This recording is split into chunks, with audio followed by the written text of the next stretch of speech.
En République démocratique du Congo, Joseph Kabila, ancien président de la République et sénateur à vie, a fait sa première apparition notable le 29 mai 2025 à Goma, dans l'est du pays, une ville actuellement sous le contrôle du groupe armé AFC M23. Présent dans la capitale du Nord Kivu depuis 4 jours, Joseph Kabila a entamé une série de consultations avec les représentants des responsables religieux locaux, une apparition jugée inutile par le gouvernement. Le président Kabila est un homme du passé.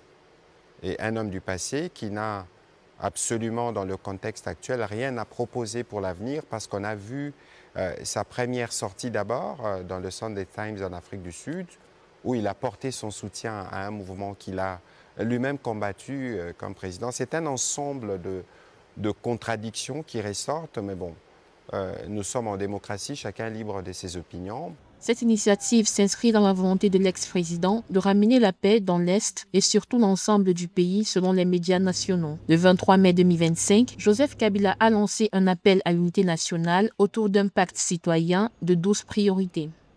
Lorsque on veut parler des réconciliations, il faut se regarder dans ce que nous disons, il faut se regarder dans notre attitude.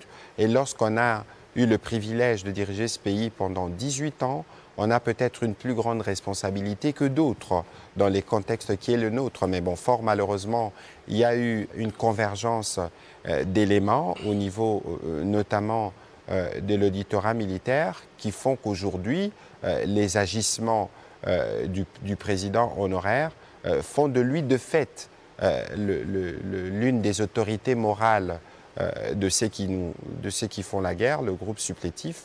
Et donc, c'est bien dommage, dans une posture comme la sienne.